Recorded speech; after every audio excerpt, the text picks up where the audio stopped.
During James Monroe's presidency, which was called the Era of Good Feelings, the economy was growing fast and nationalism was spreading throughout the land.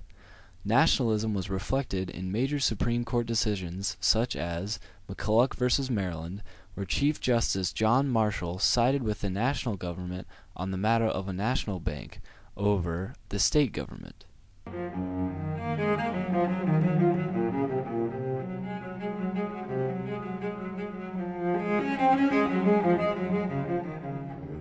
As the first leader to help newly independent countries, James Monroe wrote the Monroe Doctrine in 1823, which restricted European colonization from the Americas. This doctrine led to nationalism, which is the belief that the interests of the nation as a whole are more important than the regional interests or the interests of other countries. The pride and nationalism of our country ultimately led to sectionalism, which is the total opposite of nationalism. In 1819, there were 22 states where slavery was legal. In 1820, under the Missouri Compromise, Missouri was added as a slave state, and Maine was added as a free state. Even though this evened the North and the South, it ultimately led to sectionalism. Sectionalism is the belief that one's own section or region is more important than the country as a whole. Eventually, Jackson struck a deal with an influential Cherokee, John Ridge. Although Ridge had no authority, he gave the president what white Americans wanted. He agreed to hand over all the Cherokee land east of the Mississippi in exchange for $5 million. The deal was made formal in a treaty. The Cherokees had 2 years to prepare to leave the land of their ancestors. 2 years later, time had run out for the Cherokees. On May 23, 1838, a military roundup began.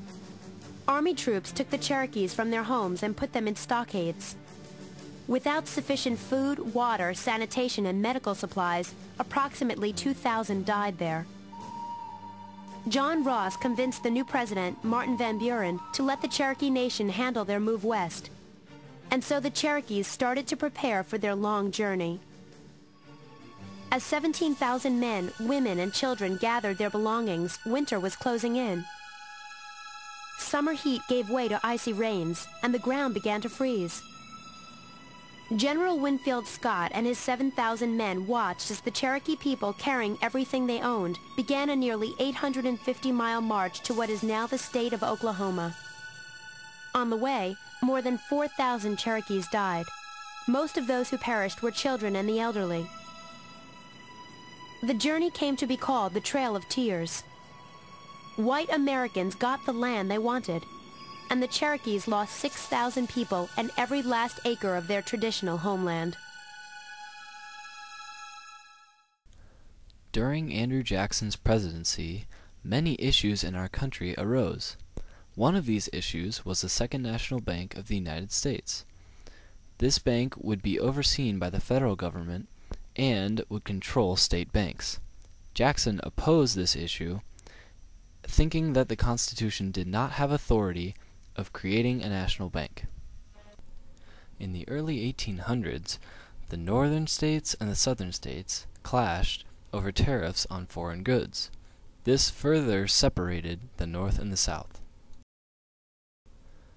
Despite laws set by the Industrial Revolution's leader Britain, a British mechanic named Samuel Slater brought knowledge of new industrial machines to America.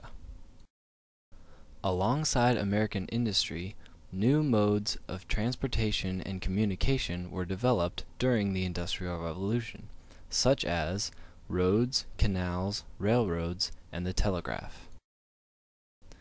Due to the growth of cotton farming in the southern states, there was a greater and greater demand for enslaved African Americans to farm the cotton. This was the major difference between the North and the South.